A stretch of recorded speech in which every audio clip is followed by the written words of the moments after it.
안녕하세요. 네, 반갑습니다. 저는 메가로이스의 정현석 변호사입니다.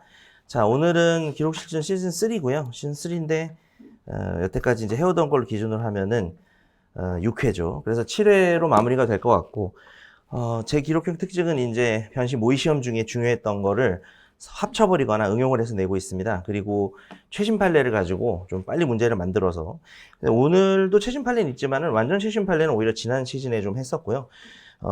이제 한 번만 더 하고 나서는 기록 파이널 강의에서 이제 다른 것도 하겠죠. 기출 문제랑 정말 내년 예상되는 이야기도 하겠지만 기록 파이널 강의가 이제 일정상 12월 13일 금요일이거든요.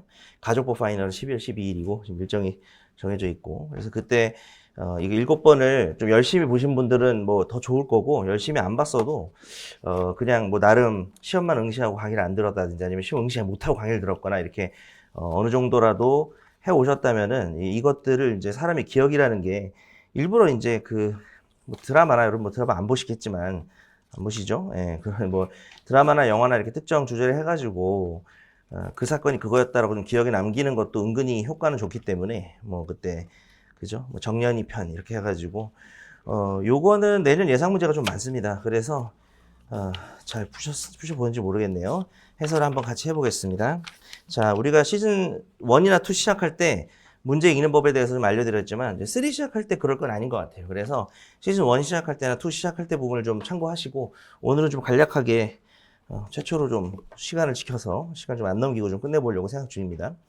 자, 1페이지입니다. 그래서 보시면은 이제 별건 아닌데 법무법인이 있고 대표 변호사가 있고 파트너도 있고 나도 있는데 보통 실제로 운영을 할 때 파트너랑 어쏘랑 같이 하면서 이제 어쏘가 쓰잖아요, 서면. 그리고 파트너 중에 똘똘하신 분도 직접 본인이 씁니다. 그리고 자기 거 보여주고 뭐 이러는데 어쨌든 분명히 같이 담당 변호사가 된다 그랬으니까 이준호도 있어야 돼요. 이거 1점 깎으려고. 그래서 이런 식으로 나온 적은 없지만 이게 실무에서 다 이렇게 하거든요. 그리고 뭐 옆방 변호사한테도 이름 좀 넣어도 돼? 이래가지고 좀 변호사 많은 것처럼 하기도 하고요. 박진영 쓰지 마시고 대표 변호사는 안 쓰는 겁니다. 그래서 그렇게 가시고 자, 이 용복 누군지 알아요? 자, 그래서 작성 요령으로 가서 펠릭스인데, 자, 작성 요령으로 가시면 이제 소재기일이 있고, 그 다음에 이 4번이 이번에 처음 나온 거죠. 모든 피고에 대해서 공통되는 관할법은 나중에 소장 끝에, 왜 이번 사건에서는, 이렇게 뭡니까, 남부지방법원밖에 안 되는지 하는 것들 좀 여러분이 보시면 될 것 같습니다. 뭐 합의관할 이런 게 나올 수도 있겠죠. 자, 그 다음에 뭐 특이사항 없는데, 8번 같은 사항이 나올 수도 있는 거죠. 그리고 실제로 8번은 지시사항 없이 팩트 주장이 엇갈린 적이 있었습니다. 그동안 변호사 시험. 팩트 주장이 엇갈린 경우에는, 사실 우리가 증명을 누가 잘하냐라든지, 어느 게 더, 이 두 개가 있는데 어느 게 더 믿을만 하다든지, 법원이 심증이 어느 쪽이 더 셀지를 묻는 시험이 아니에요. 그래서 이걸 물어볼 수는 없기 때문에, 이런 경우는 잘 없지만, 팩트 주장이 모순될 수는 있습니다. 그래서 그런 거를 너무 신경을 많이 쓰시면 안 되고요, 오히려. 자, 넘어가서, 이제 상위법 좀 나와 있고 이제 상담일지 볼게요. 보시면 이제 윤정전이 원고인데 여기 보시면은 이게 모의 시험에 나온 적이 있죠. 아마 3년도에 나온 걸로 기억을 합니다. 그래서 사실 이게 실제로 시험에 나오면 그렇게 어렵진 않아요. 좀 변형이 있는가 없는가를 체크하시면 되는데 결국은 뭡니까?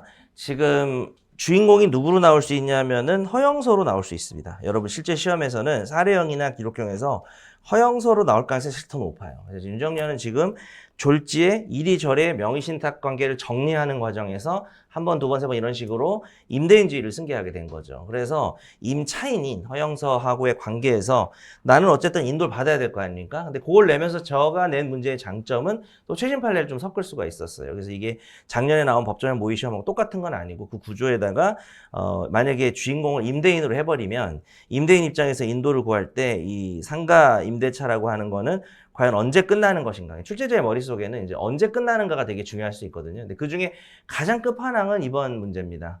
뭐냐면은 지금 거기에 또 뭘 실었냐. 사업자 등록증에 제출한 첨부된 임대차 계약서랑 실제 임대차 계약서의 차이임을 비교하는 문제를 냈습니다. 아주 옛날 판례고요. 아주 옛날은 아니군요. 2010년대인 것 같습니다. 근데 시험에 나오는 건 잘 못 봤고 이 판례가 엄청 중요하다고 생각하지는 않는데 이제 공부를 하다 보면 이번에 이제 2회독이랑 1회독 할 때도 제가 그거 얘기하면서 요거 좀 게이트 될 수 있다라는 식으로 좀 말씀을 드렸어요. 왜냐면 모르면 뭐 뒤가 다 틀려지니까. 그래서 또 웃긴 거는 내가 여기 얘한테 부당이득 받을 때는 어때요? 부당이득 받을 때는 실제 차임으로 받아야 되겠죠. 실제 차임으로 공제를 해야 되는데 어쨌든 요 녀석이 상임법의 몇 가지 규정들, 꽤 많은 규정들의 보호를 받느냐를 따질 때 환산보증금을 계산해야 되는데 그때는 이제 실제 임대차 계약이 아니고 제출한, 왜냐하면 그게요 결국은 거래 안전하고도 좀 연결이 되거든요. 대외 관계에서 사람들이 이 사람이 얼마짜리냐, 환산보증금이냐 아니냐를 좀 이렇게 정리하도록 되어 있고요. 딱히 그 판례에 뭐 상대방의 악이나 이런 건 나오지 않고 있습니다. 그러니까 공시된 임대차 계약서다 보니까 그렇게 하면 딱 공교롭게도 이 사람이 지금 10억 정도 되나요? 하여튼 9억을 넘게 되죠. 그래가지고 뭐가 적용이 안 되죠? 바로 나온다면은 일단은 여기서 제일 중요한 게 존속기간이 적용 안 된다는 게 대단히 중요하고, 그러면서 갑자기 민법상 임대차로, 그쪽에 있어서는 민법상 임대차로 둔갑을 하는 거죠. 근데 대항력은 어차피 적용이 되다 보니까 아까 그 메란건설하고 이렇게 해가지고 명의상 정리하는 과정에서 임대인지 승계가 된 거죠. 그거는 저의 좀 독창적인 출제였습니다. 그래서 얘가 지금 실제 차임, 그 다음에 공시된 차임의 차이점으로도 좀 뭔가 할 게 있었고, 그 다음에 그래서 너는 환산보증금 너 9억 넘어 라고 해도 또 얘가 적용되는 게 또 적용 안 되는 게 있겠죠. 사실 또 이제 여기 함정 중에 하나가, 그동안 제가 뭐 진모나 수업 시간에도 얘기를 했지만은 갱신요구권 원래는 적용이 돼야죠. 얘가 아무리 10억이 넘고 9억이 넘어도 적용이 돼야 되지만은 최신 판례가 뭐라 그랬죠? 이게 기간 약정이 없을 때는, 그래서 최신 판례에서 우리의 교훈이 뭐냐면 갱신 요구권의 뜻이 뭐냐, 갱신 요건의 개념이 뭐냐라는 거죠. 정해져 있는 기간을 갱신하는 겁니다. 그러다 보니 어때요? 정해져 있는 기간이 없으면은 갱신 요구권이 개념이 해체된다고 말을 했어요. 뭐 그런 해체라는 단어는 없었지만 그 뜻으로 이해하시면 될 것 같아요. 자, 좀 뒷얘기를 스포를 좀 해버렸는데 이제 문제를 하나하나 읽고 푸는 부분에 대해서도 이제 근데 마지막 시험은 그렇게 할 것 같긴 해요. 마지막 시험은 좀 그렇게 할 이유가 있고, 막판에는 여러분 이게 12월인데 그때는 진짜 시험에 또 나올 건데 약간 제가 7회는 그냥 기본적인 건 진짜 다 하자라는 식의 문제 좀 낼 거예요. 그래서 난이도가 좀 내려갈 수도 있어요. 좀 내려갈 수도 있고, 오늘도 난이도가 높지만 오늘도 제가 볼 때는 오늘 문제 그 얘기를 안 했구나. 오늘은 사실 시간이 그렇게 많이 모자라면 안 돼요. 오늘은. 그래서 또 충격 먹지 마시고 그 말 듣고 많이 모자랄 수도 있는 것 같아요. 예, 그렇게 말 좀 바꿀게요. 많이 모자랄 수도 있는 거지 뭐 시험 보다 보면. 근데 안 모자랐으면 좋겠거니 하는 회차였습니다. 그래서 왜냐면 이게 너무너무 많지는 않아요, 내용이. 그리고 제가 강조했던 거라서 그동안 좀 익숙해진 분들이 조금 유리할 수 있어요. 저한테 익숙하신 분이 유리할 수 있으니까 뭐 다른 강의 듣거나 하신 분들은 좀 너무 어렵게 느꼈어도 너무 그렇게 불안해할 내용은 아닙니다. 제가 강조하는 거라서 좀 저랑 익숙하신 분들은 시간이 그렇게 많이 모자란 문제는 아닙니다. 육모, 팔모, 신모 뭐 요런 거 보다가 보면 모자라죠. 뭐 걔들은 뭐 몇 문제 안 나오니까 6, 8, 신모는 시간 이거보다 훨씬 더 남죠. 이 문제보다는 그게. 자, 그래서 하나하나 읽는 부분에 대해서는 좀 안 하겠지만 그래도 대강은 읽어야 되니까 뭐 아예 안 풀고 오신 건 아니라고 보고 당연히 풀고 오셨다고 생각을 하고, 보통은 제가 안 풀고 와서 들어도 그냥 들을만 할 정도로 했는데 이제는 뭐 막판이니까.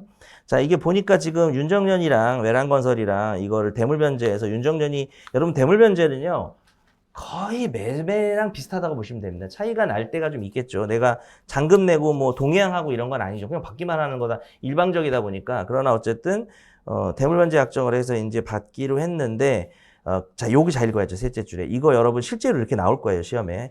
이 판례 시험에 안 나왔어요.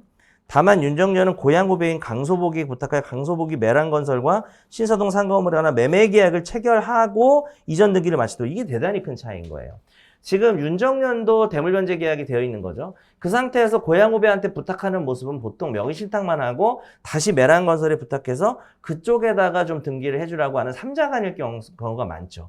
근데 여기 뭐라고 돼 있어요? 오히려 구별이 잘 되는 게 윤정년은 대물변제고 강소복은 매매계약이잖아요. 별도의 계약이고요. 일종의 이중매매 같은 형태입니다. 일종의 이중매매 같은 형태고요.